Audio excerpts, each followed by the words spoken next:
Asdiqa, salam alaikum, bonjour ou bonsoir les amis, j'espère que vous allez bien.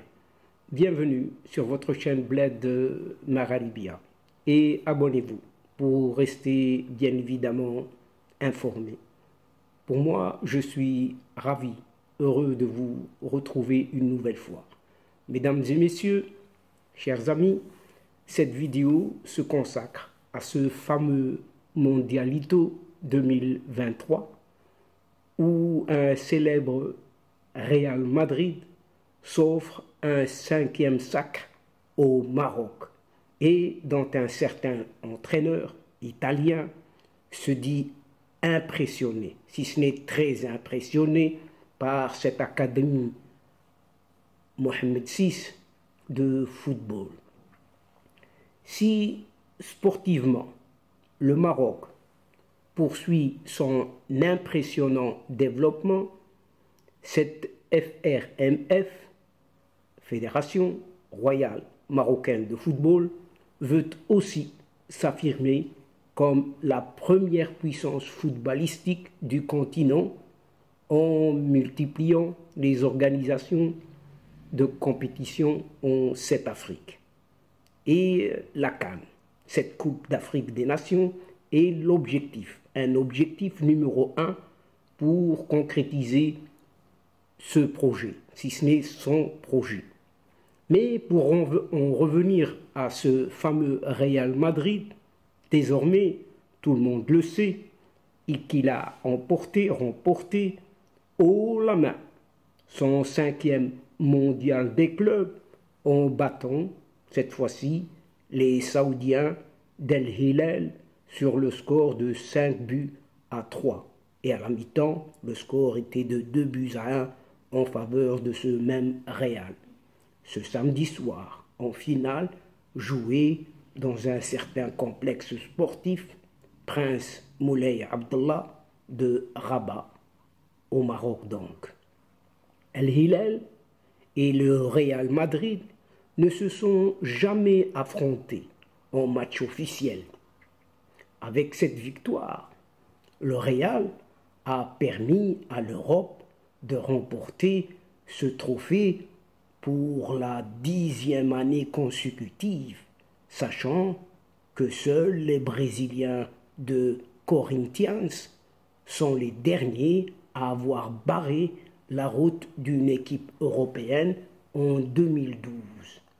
Le Ballon d'Or de 2022, un certain Karim Benzema, tout juste de retour de blessure, a été titularisé en pointe de l'attaque par Carlo Ancelotti, tandis que du côté saoudien, un certain attaquant Mohamed Kano a figuré au 11 de départ d'un certain Ramon Diaz aux dépens des Égalos. À la fin de cette finale, oui, à la fin, tout à fait à la fin, la coupe a été remise au capitaine de Real Madrid, Karim Benzema, par le président de la Fédération internationale de football, la FIFA, c'est Gianni Infantino, en présence notamment du ministre marocain de l'Éducation nationale, du préscolaire et des sports, Chakib Ben Moussa, du président de la Confédération africaine de football, Patrice Motsepe, du président de la Fédération royale marocaine de football, Fawzi Lakja, et d'autres personnalités. Ainsi, le Brésilien Vinicius Junior a aussi reçu le trophée de meilleur joueur de ce Mondialito Maroc 2023. Plus tôt à Tanger, les Brésiliens de Flamengo ont dominé les Égyptiens d'Ahli 4-2 pour décrocher la 3e place. Mais du côté de cet entraîneur italien du Real Madrid, Carlo Ancelotti, s'est dit vendredi dernier impressionné, si ce n'est très impressionné, par cette académie Mohamed VI de football, camp d'entraînement des joueurs du Real lors de la Coupe du Monde des clubs, qui s'est tenue dans les villes de Rabat et Tanger donc du 1er au 11 février. Et le centre d'entraînement de cette académie Mohamed VI de football est vraiment impressionnant, a affirmé le coach italien dans des déclarations aux médias la veille de la finale de la Coupe du Monde des clubs qui a mis samedi aux prises le Real Madrid et les Saoudiens d'El Hilal au complexe sportif Moulay Abdallah de Rabat. Rabat, selon Ancelotti, Rabat est une ville très agréable, très belle et très propre. Les gens sont très respectueux, a encensé encore Carlo Ancelotti, assurant que l'équipe est ravie de jouer au Maroc. Nous sommes très heureux. Toutes les conditions sont réunies. Nous devons juste gagner samedi, ce qu'ils ont fait d'ailleurs, et remporter le titre, a insisté Carlo Ancelotti. À l'occasion de la Coupe du Monde des clubs champions, la chaîne officielle du Real Madrid a consacré toute une série de reportages sur la capitale du Maroc, son potentiel touristique et ses infrastructures sportives de premier niveau. La télévision de l'équipe madrilène a mis en avant les infrastructures abritant ce Mondialito 2023 avec une mention spéciale pour l'Académie Mohamed VI de football et le complexe sportif Prince Moulay Abdallah de Rabat. Les Madrilènes, qui ont assuré leur qualification suite à leur victoire contre El Ahly, pour rappel 4-1, ont donc retrouvé en finale à Rabat la formation saoudienne d'El Hilal qui, elle, a éliminé de son côté les Brésiliens de Flamengo dans l'autre demi-finale. Mais pour le Maroc, l'objectif affirmé de la CAN 25, oui, l'objectif affirmé de la CAN 2025. Et en ce début du mois de février, le Maroc a donc accueilli cette prestigieuse Coupe du Monde. Et bien accueilli, oui. Cette organisation est dans la continuité du travail réalisé par la Fédération marocaine depuis des années. Avec l'arrivée du président Fawzi El Rja à la tête de la fédération en 2014, le Maroc avait décidé d'accélérer de manière conséquente le développement de son football. Si bien sur cela est d'abord passé par des investissements conséquents pour former des entraîneurs et surtout des joueurs avec la réussite de la désormais célèbre Académie Mohamed VI. Le royaume marocain a aussi beaucoup dépensé pour développer les infrastructures du pays. La FRMF, Fédération royale marocaine de football, à travers Sa Majesté le roi Mohamed VI, a énormément investi dans le football et on a la chance aujourd'hui de voir les résultats. D'abord, sportif, avec cet excellent parcours du Maroc à la Coupe du Monde et aussi niveau organisation avec ce mondial des clubs. On espère qu'on organisera encore d'autres événements, explique Hussein Kharja, ancien capitaine de la sélection marocaine et ambassadeur FIFA. Au fait, en quoi consiste cet objectif de tous ces investissements? La réponse est simple, c'est uniquement de s'imposer comme une référence, si on peut dire, solide sur le continent africain, aussi bien sportivement que politiquement. Conscient du retard, de la concurrence dans le domaine structurel, le Maroc en a profité pour se construire un solide dossier auprès des grandes instances du football. Si on n'avait pas une confiance pleine et entière, nous ne serions pas ici au Maroc pour organiser une Coupe du Monde des clubs. Le Maroc l'avait déjà organisée 2 fois, mais celle-ci est d'un autre niveau encore. Pour le succès de cette compétition, il était crucial que le Maroc fasse son travail. Et il l'a fait. Et il l'a fait très bien. Confié d'ailleurs le président de la FIFA, Gianni Infantino, ce mercredi dernier avant les demi-finales de la compétition. Ce qui demeure bel et bien une référence sur le continent africain. Pour arriver à ce niveau de reconnaissance à l'international, excusez du peu, le Maroc avait décidé de commencer par organiser de nombreuses compétitions de jeunes sur son continent. Depuis 2015 déjà, le Maroc a par exemple accueilli plusieurs fois le tournoi de l'UNAF, l'Union nord-africaine de football, dans les catégories des joueurs de moins de 17 ans ou encore des joueurs de moins de 15 ans.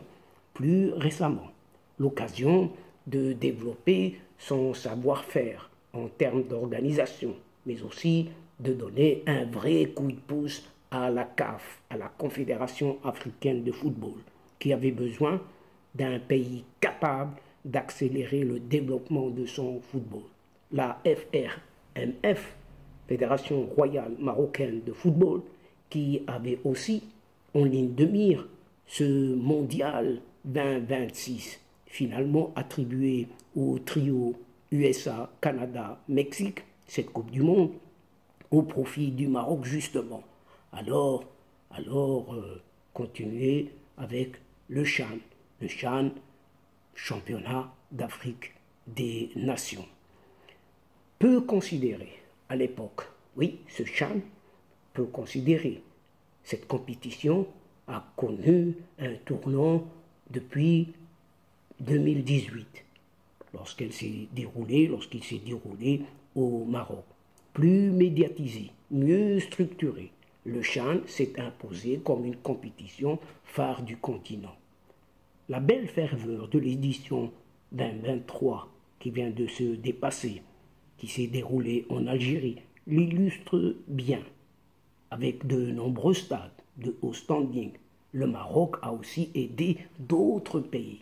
Lors des éliminatoires pour la CAN, Coupe d'Afrique des Nations, ou même pour la Coupe du Monde, nombreux sont les pays qui ont délocalisé leurs rencontres au Maroc, faute d'avoir un stade homologué chez eux. Plus d'une dizaine de pays ont ainsi joué leurs matchs à domicile, à Casablanca, Tanger ou encore Marrakech, et la Fédération marocaine a signé des partenariats avec plus d'une quarantaine de pays d'Afrique. Mais la FRMF veut désormais concrétiser son développement en organisant la compétition phare du continent, à savoir cette CAN, et en l'occurrence cette CAN 2025. C'est d'ailleurs dans ce sens qu'elle a organisé la Coupe d'Afrique des Nations, mais cette fois-ci féminine, l'année dernière. Un choix logique, puisque le Maroc est aussi le pays d'Afrique ayant le plus investi dans le football féminin. Cette CAN féminine a d'ailleurs été une réussite à l'heure où le fossé se creusait avec les autres continents dans ce domaine. C'est une très grande réussite. Je suis fier des stades et des installations footballistiques de haut niveau dont dispose le Maroc et qui ont été mis à la disposition des 12 sélections en lice, expliquait le président de la CAF, Patrice Motsepe. Preuve en est, c'est que c'est encore le Maroc qui organisera la prochaine édition en 2024, tout comme la CAN U23 des joueurs, la Coupe d'Afrique des Nations, des joueurs de moins de 23 ans, mais cette fois-ci masculins, de cet été, l'été prochain. Ce qui relève d'une certaine consécration et d'un développement immense, appelé XXL. Mais le Maroc convoite surtout la CAN 2025, une compétition qu'il n'a organisée qu'une seule fois, en 1988. En 2015, les Marocains pensaient bien revoir le tournoi chez eux. Mais la pandémie d'Ebola avait contraint le royaume marocain à annuler la compétition par peur d'une propagation de ce virus. La CAF l'avait dans la foulée donné à la Guinée équatoriale et avait banni le Maroc de toute compétition jusqu'en 2019. Une décision annulée par le TAS par la suite. Désormais, le pays, auteur d'un parcours historique au mondial 2022, semble prêt à l'accueillir et ne s'en cache pas du tout. L'édition 2025, initialement attribuée à la Guinée, mais retirée sans surprise puisque le pays était loin d'être prêt, aucun stade homologué actuellement et politiquement instable aussi, est très convoité pour cette organisation. Et le Maroc? Le Maroc s'est imposé comme un candidat naturel, tout naturel, et espère bien récupérer l'organisation de ce qui confirmerait cette ascension fulgurante du pays. On a pu le voir avec les récentes compétitions organisées par le Maroc, réussi ces tournois. On est prêt à recevoir cette Coupe d'Afrique 2025.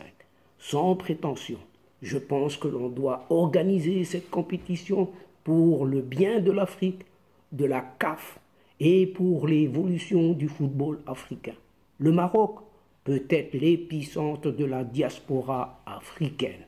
On sait que c'est important, socialement ou économiquement. Je pense qu'on peut faire la plus grande CAN de l'histoire, nous avoue Marwan Chemmar, ex-international marocain. D'autres candidats espèrent également récupérer cette CAN. Oui, c'est notamment le cas de cette Algérie, récente organisatrice d'un certain CHAN 2022, remporté par le Sénégal face aux joueurs algériens en finale.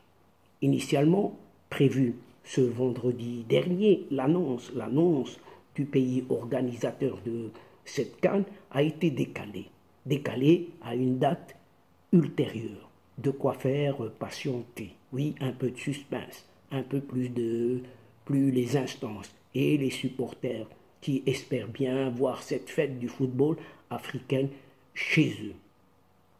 Les dirigeants du football marocain attendent donc avec impatience cette décision qui confirmerait que le pays est la référence du football africain. Et sportivement, cela pourrait très certainement donner un sérieux coup de pouce aux Lions de l'Atlas marocain qui n'ont plus remporté ce trophée depuis un certain 1976. Une attente interminable pour le pays, comme pour l'organisation d'une CAN 2025. Et on verra la suite de ce feuilleton. Et donc, chers amis, mesdames et messieurs de la chaîne, c'est ici que prend fin cette séquence en prenant congé de vous, tout en espérant vous retrouver avec un immense plaisir. Merci pour votre fidélité, mais n'oubliez pas de nous soutenir en vous y abonnant. Aussi, partagez vos séquences vidéo au maximum autour de vous. Pour moi, il ne me reste plus qu'à vous dire au revoir les amis. Al-Asdiqa, salamu alaikum wa rahmatullah wa barakatuh. À la prochaine fois et à bientôt. إلى اللقاء في حصة أخرى إن شاء الله مع السلامة.